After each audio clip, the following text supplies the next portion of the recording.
العالمين والعاقبة للمتقين والصلاة والسلام على سيدنا محمد خاتم النبيين وإخوانه من الأنبياء والمرسلين السالفين وعلى آله وأصحابه الطيبين الطاهرين وعلى كل من تبعهم بإحسان إلى يوم الدين.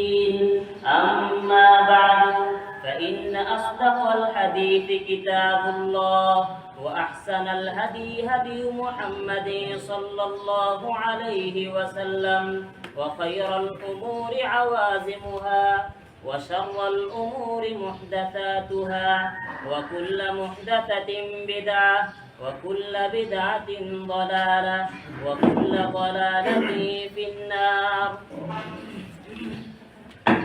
فشيخنا وأستاذنا العلامة الفهامة فريد العصر ووحيد الدهر نور الإسلام الأديب الأريب الفينوي أدام الله ظله علينا قال: حدثنا وأجازنا شيخي العالم الرباني الشيخ عبد الودود السنديبي قال: حدثنا وأجازنا شيخي مسند الوقت شيخ الهند محمود الحسن الديوبندي قال: حدثنا وأجازنا الشيخ الإمام حجة الإسلام قاسم العلوم والخيرات قاسم النانوتبي والشيخ الإمام حجة الخلف والسلف فقيه النفس رشيد أحمد الجنجوهي والشيخ المحدث أحمد علي السهرنبوري والشيخ العالم الرباني العلامة مظهر النانوتبي والشيخ العلامة القاري عبد الرحمن الفاني فتيحا قال: أي الشيخ عبد الودود السنديبي. وحدثنا وأجازنا الشيخ خاتم المحدثين والمحققين إمام العصر العلامة الشاه أنور الكشميري قال: حدثنا وأجازنا الإمام رشيد أحمد الجنجوهي كلهم قالوا: حدثنا وأجازنا الشيخ الإمام الشاه عبد الغني بن أبي سعيد المجددي الدهلوي المهاجر المدني قال: أي شيخ الهند. وحدثنا وأجازنا الشيخ الإمام مولانا أحمد علي السهرنبوري كلاهما قال: حدثنا وأجازنا الشاه محمد إسحاق بن بنت الشاه عبد العزيز الدهلوي قال: حدثنا وأجازنا الشيخ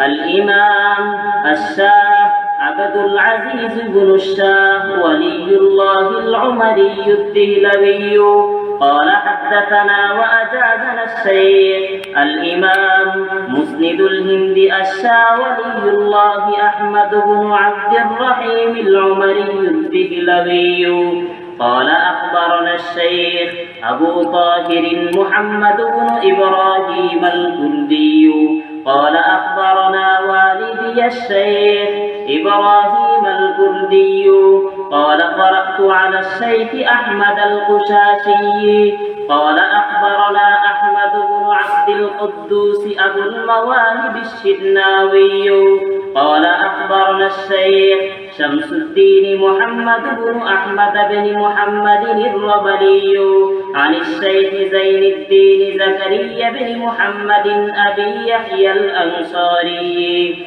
قال: قرأت على الشيخ الحافظ أبي الفضل شهاب الدين أحمد بن علي بن حجر العسقلاني عن إبراهيم بن أحمد التنوخي عن أبي العباس أحمد بن أبي طالب الدمشقي عن السراج الحسين بن المبارك الزبيدي عن الشيخ أبي الوقت عبد الأول بن عيسى بن شعيب السجزي الأرضي عن الشيخ أبي الحسن عبد الرحمن بن مظفر الداودي عن أبي محمد عبد الله بن أحمد السرخسي عن أبي عبد الله محمد بن يوسف الفربري عن مؤلفه الإمام الحافظ الحجة أمير المؤمنين في الحديث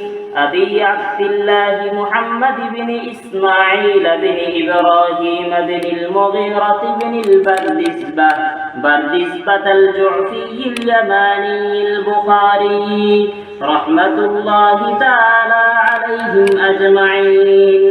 اللهم انفعنا بعلومه وعلومهم آمين. قال الشيخ الإمام في آخر صحيحه: باب قول الله: ونضع الموازين القسط ليوم القيامة وإن أعمال بني آدم وقولهم توزن.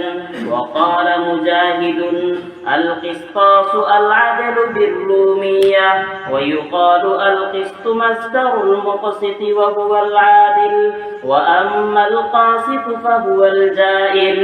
وبه قال حدثنا أحمد بن إشكاب قال حدثنا محمد بن فضيل عن عمارة بن القعقاع عن أبي زرعة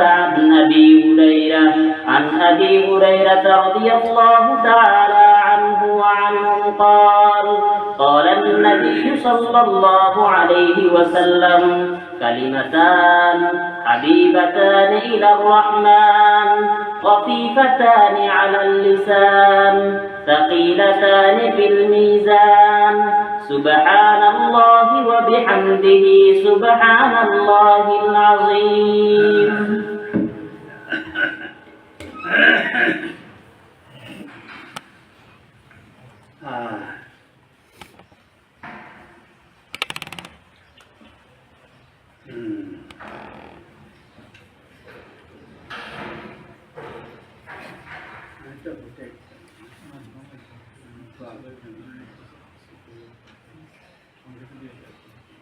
اللهم صل على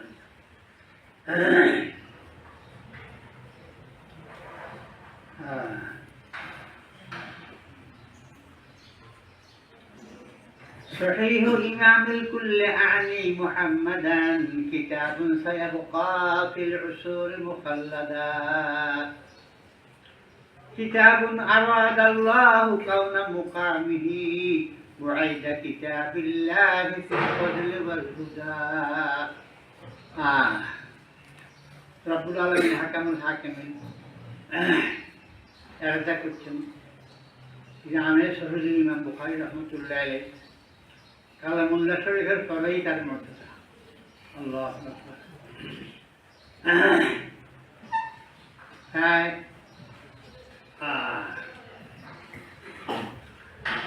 6 লক্ষ হাদিস থেকে ইন্তেখাব করি।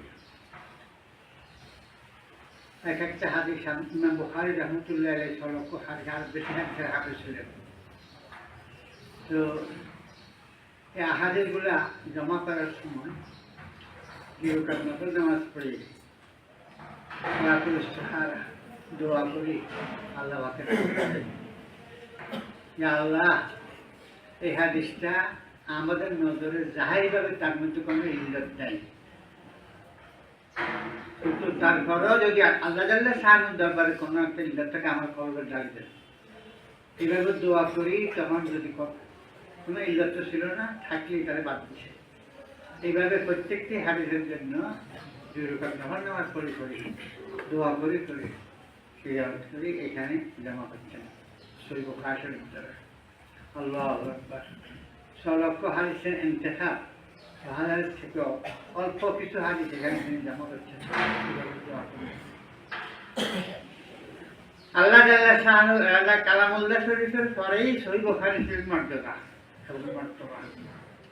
সেহত দিক দিয়া ও সর্বদিক দিয়া আমাদের আশাতে যাই যারা পড়েছেন ওনারা তকরির করছেন, দীর্ঘ সময় তকরির জোয়ান তারে তাই কয়েকদিন পরে কামিয়ে দিই। এখন বার্ধক্যের কারণে কথা বলা যায় না, তো এখন আল্লাহ বখার দরকার নেই। আপনারা আমার কাছে করছেন, সাবিত হয়ে গেল। দোয়া করি আল্লাহ তাআলা সাহায্য সকলকে হাদিসে পাকের মুহাক্কিক আলেম বানায় দিও। এখন দোয়া করব আল্লাহ আমাদের সকলকে আকাইন আমদার সরকার দো আলম জনাবে আহমদ মুস্তাফা মুহাম্মদ মুস্তাফা সাল্লাল্লাহু আলাইহি ওয়াসাল্লাম হুজুরের অনুসরণে পুরো জিন্দেগি কাটাবার তৌফিক দান করুন। আমরাও কোশিশ করতে হবে, চেষ্টা করতে হবে প্রত্যেকে। এই জন্য হুজুরের যারা পড়াইছেন ওনারাই তৌফিক আমরা সবগুলো যে জোয়ান কালে তো কয়েকদিন পড়াইতাম, এখন আর এই শক্তি নাই। এখন দোয়া করে দেবো ইনশাআল্লাহ আমরা প্রত্যেকে দোয়া করব।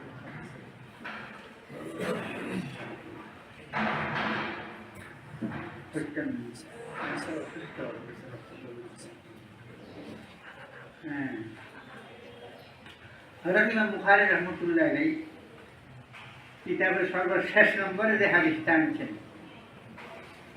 এটা রাবি সাহাবার প্রতি কে? হযরতে আবু হুরায়রা রাদিয়াল্লাহু আনহু।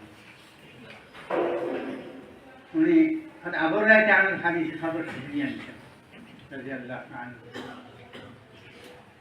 আবু হুরায়রা আনহু হুজুরের আগে শাসন সর্বোত্তম আসলেন 3 বছর। এই 3 বছরে তিনি কোথাও যান না, মসজিদ নববীতে বসে থাকতেন। হুজুরের সাদাত আল্লাহ উল্টা হাওয়াতে এত বসে দিয়েছিলেন ওনাকে, যখন যা শুনতে সঙ্গে সঙ্গে মুখস্থ, এটার মধ্যে আর কোনো ইয়ে হতো না। এইভাবে করি এই 3 বছরের মধ্যে 7,300 হাদিস উনি মুখস্থ করে কণ্ঠস্থ করে উম্মতকে বোঝাতেন। কোন হাদিসে আবু হুরায়রা রাসুমার পাঞ্জে আলফো সে সদো হফতা দো চার 8,372 হাদিস, 8,372 হাদিস 3 বছরে উনি আল্লাহ নবীর থেকে সাহায্য করে উম্মতের কাছে পৌঁছা দিয়েছেন। কর্মের ইমাম বুখারী রাহমাতুল্লাহ আলাইহি আল্লাহ পাকে সাহিত্য দোয়া করি সর্বশেষ এই হাদিসটা ওটা আবু হুরায়রা থেকে আনছেন, কিতাবের শেষ ভাগে দিয়ে দিচ্ছেন। তো এখানে আপনারা তো যারা পড়াইছেন পড়ছেন তফসিল, আগে তো জোয়ান করে কয়েকদিন সময় নেই। সংক্ষিপ্ত কথা আবু হুরায়রা হাদিস 2টি বাক্য আল্লাহ তাআলা শানুর দরবারে, রহমানের দরবারে অত্যন্ত প্রিয় মতলব, এবং জুবানে একেবারে হালকা, আদা করতে কোনো কষ্ট নাই, এটা মুখস্থ করতে কোনো কষ্ট হয় না। কিন্তু কালকে মধ্যে যখন নাকি আল্লাহ তাআলা শানুর শরীয়তের মাধ্যমে বান্দাদের আমালকে ওজন করবেন, মিজানে করলে চলবেন, সেখানে সাকিলাতান ফিল মিজান, ওই মিজানে সবচাইতে সকিল হবে হাদিসটা।